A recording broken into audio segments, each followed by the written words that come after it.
Bakit mo ako niloko? Sir, alis na ako sa grupo. Pinapasabi si Isabel Escalera. The Raven is alive. Pinuntahan ni Greg at Miguel si JB sa hospital para kumustahin ang airpot niya na agad namang sinaad ni JB na ligtas na ang daddy niya at gusto na din niyang umuwi na agad namang sinabihan ni Miguel na ganun talaga ang mga matatanda, ayaw manatili sa hospital. Kinento ni Greg na nasa hospital din si Andres na kinagulat ni JB kaya agad niyang tinanong kung anong nangyari sa binata na agad namang umexit si Miguel para makapag-usap silang dalawa. Giniit ni JB na matagal na nilang hawak yung hard drive at hawak na ni Andres bago pa nila tanggapin yung kontrata na agad sinabihan ni Greg na matagal na din niyang alam na sila ang nagnakaw sa hard drive. Sinalaysay ni JB na nadamay ang ama niya dahil sa master lease na gusto siyang patayin pero hindi niya yun hahayaang mangyari na agad niyang tinanong kung anong nangyari kay Andres.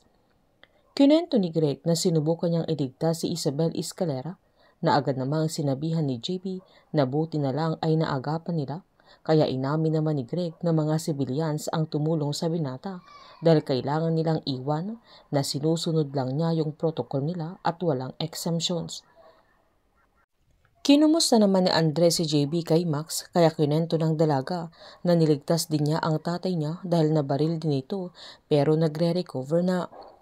Tinanong ni Andres kung kailan siya pwedeng lumabas na agad namang pinaalalahanan ni Max na kailangan muna niyang magpalakas at magpahinga para makalabas ito sa hospital.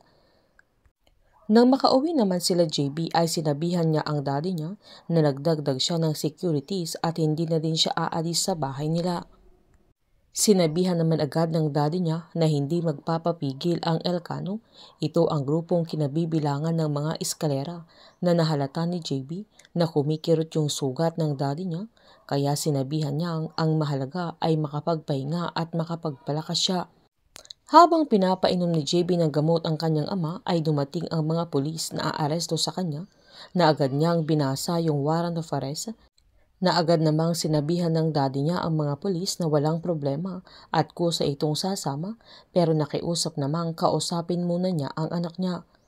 Agad sinabihan ni JB ang mga pulis na inosente ang daddy niya at nasa master list lang ang pangalan niya dahil nagsilbi siya sa bansa na agad namang pinaliwanag ng dating general na parte yun ng sinumpaan niya na matanda na siya kaya tapos na siya sa pakikipaglaban nila pero hindi pa tapos si JB at madami siyang magagawa na in-encourage niya ang anak niya na gawin niya ang lahat ng makakaya niya para makabalik siya sa serbisyo at siya ang tatapos sa misyon na hindi niya nagawa. Nang aarestuhin na ang daddy niya ay nakiusap pa si JB na pwede nilang pag-usapan lalo't dating general pero sinabihan siya ng daddy niya na okay lang siya kaya wala nang nagawa pa si JB.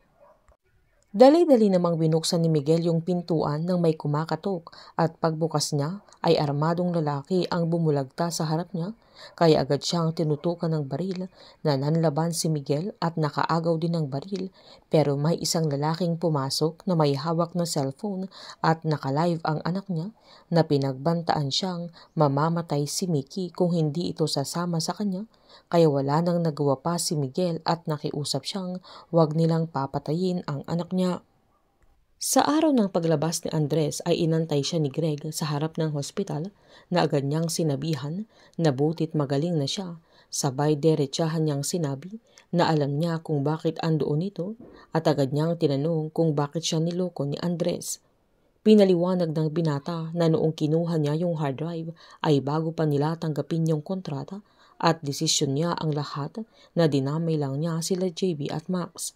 Pinaintindi ni Greg na hindi laging siya lahat, lalo't ganun ang trabaho nila na bawat galaw ng isa ay apektado ang buong grupo na pinaliwanag naman ng binata na kasalanan niya sabay humingi ito ng tawad.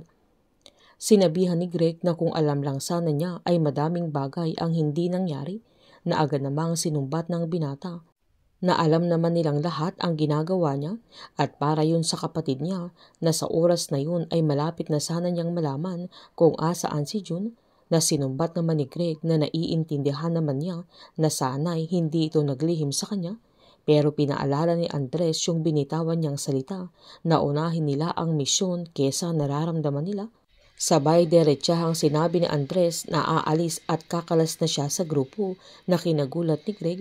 Sabay pinarating din ni Andres yung pinapasabi ni Isabel Escalera na The Raven is alive na mas kinagulat ni Greg. Sabay umalis na si Andres.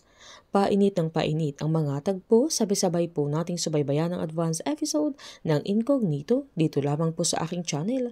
Patuloy lamang po manood, mag-likes at mag-subscribe para ma-update po kayo sa mga susunod na episode. Marami pong salamat.